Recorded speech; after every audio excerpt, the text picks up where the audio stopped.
PPI Bali Masud membangun generasi berakhlak mulia, berprestasi dan berdikari.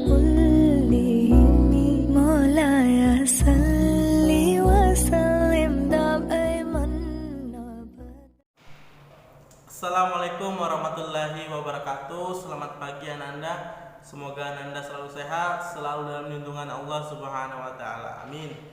Sebelum memulai pembelajaran hari ini, kita sama-sama membaca basmalah dulu ya. Bismillahirrahmanirrahim. Nah, setelah itu kita menyiapkan nih alat tulisnya dan buku tematiknya. Alhamdulillah kita sudah masuk tema 2. Jadi Ananda siapkan nih. Hari ini kita belajar bahasa Indonesia. Langsung saja Ananda buka halaman 49. Nih, kita akan belajar tentang aturan di rumahku. Kita baca dulu ya, yang ada gambar biru tuh. Aturan ada di mana-mana. Jadi aturan itu selalu ada di mana-mana. Aturan berlaku di rumah, di sekolah, dan di masyarakat. Jadi aturan itu selalu ada di mana-mana, biasanya ada di rumah, di sekolah, dan di masyarakat. Apa sih contohnya di rumah? Ya misalnya nih Ananda nih, Ustadz saya mempunyai aturan kalau saya harus tidur jam 9, atau Ustadz saya harus bangun jam 5 subuh karena mau sholat subuh. Nah itu sebuah aturan. Atau misalnya Ustadz setelah makan saya harus aturan di rumah saya, setelah makan harus cuci piring. Nah itu semua merupakan aturan. Lalu bagaimana ini kalau di sekolah? Ya di sekolah juga pasti memiliki aturan. Misalnya harus menggunakan pakaian yang sesuai dengan jadwal. Misalnya kalau Senin putih merah, ya kan? Nah itu merupakan aturan. Kalau sekolah harus menggunakan sepatu. Nah itu juga aturan. Lalu kalau di masyarakat apa nih Ustadz contohnya? Nah misalnya nih kalau di masyarakat Ananda dilarang membuang sampah sembarangan. Nah itu merupakan aturan di masyarakat. Nah aturan berguna untuk mengatur kehidupan. Ya kenapa berguna untuk mengatur kehidupan? Nah karena misalnya nih Ananda disuruh tidur jam 9 harus sudah tidur. Kenapa? Karena itu akan baik dalam kesehatan. Nah kalau di masyarakat Ananda kenapa nih diatur untuk selalu buang sampah pada tempatnya? Karena biar apa? Biar yang pertama tidak terjadi banjir, lalu tidak terjadi misalnya penyakit DBD karena banyaknya sampah sehingga terjadi genangan air. Nah itu semua karena kita akan mengatur kehidupan lebih baik. Nah lalu setiap aturan di rumah wajib ditaati oleh semua anggota keluarga.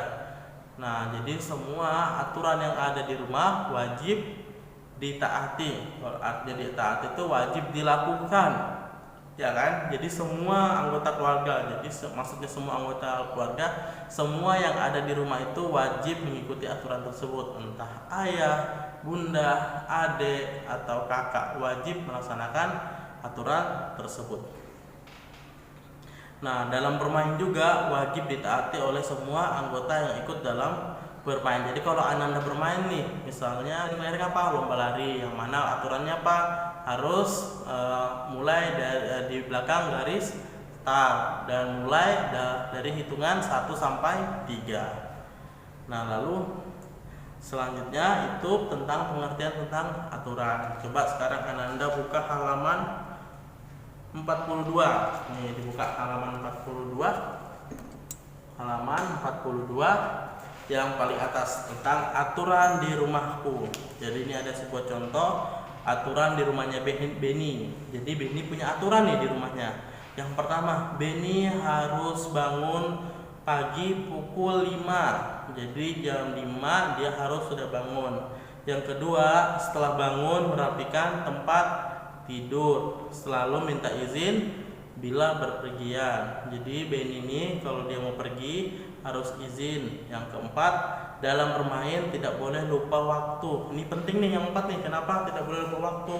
Kadang ada tuh, kadang Ananda saking senangnya bermain sampai lupa waktu. Lupa waktunya, apa yang terjadi? Akhirnya karena lupa waktu, lupa juga nih sholatnya. Nggak boleh ya. Kalau Ananda sudah asik bermain, kalau dengar azan wajib berhenti lalu sholat dulu, lalu dilanjutkan mainnya. Jangan juga main sampai maghrib. Ada tuh yang main sampai maghrib tuh, dari siang mainnya, maghrib baru pulang. Nggak boleh tuh. Jadi kalau main harus ingat waktu. Nah, lalu yang kelima, setelah makan membersihkan meja dan mencuci piring. Nah, jadi kalau Ananda setelah makan bersihkan tuh di meja makannya, lalu mencuci piring. Yang keenam, sore hari membantu pekerjaan orang tua. Jam 7, pukul 19.00 belajar dengan rajin. Pukul 19.00 itu pukul berapa ya Ananda? Ya, pukul 7. Jadi kalau Ananda baca nih ada tulisnya 19.00, itu artinya malam. Kalau dia bilang 07.00 itu artinya pagi. Jadi kalau 19 itu artinya malam. Jadi setiap jam 19.00 Beni disuruh belajar. Lalu pukul 21.00 Beni tidur. Jadi kalau pukul 21 itu artinya 9 malam. Kalau di sini tulisannya 09.00 berarti 9 pagi. Nah, lalu coba Ananda kerjakan di halaman 42 nih. Nih halaman 42. Ustaz sudah kerjakan di nomor 1.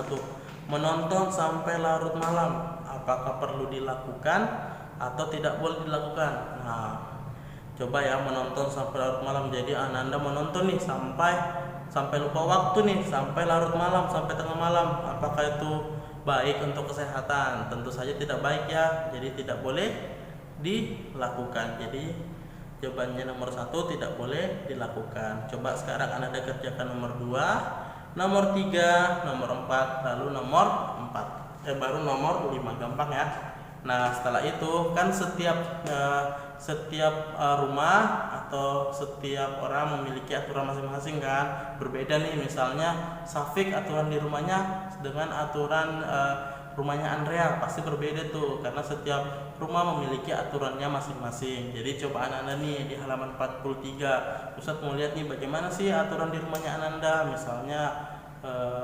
Misalnya aturan rumahnya Kisha, Andrea, Alif, dan Satria pasti berbeda-beda. Jadi Ananda tuliskan di halaman 43 yang di bawah ya, aturan di rumahku. Sama kayak tadi Beni, yang pertama misalnya bangunnya jam berapa, setelah bangun ngapain, lalu sampai dia tidur pukul berapa. Ya, siap ya? Itu saja pembelajaran kita untuk bahasa Indonesia tentang aturan di rumahku. Ustaz tunggu jawaban Ananda, minta tolong sama bundanya fotokan nih halaman 42 yang Ananda kerjakan sama halaman 43. Itu saja pada pembelajaran hari ini. Mari sama-sama kita membaca hamdalah. Alhamdulillahirabbil alamin. Ya, selanjutnya Ustaz ucapkan jazakumullah khairan katsir. Assalamualaikum warahmatullahi wabarakatuh.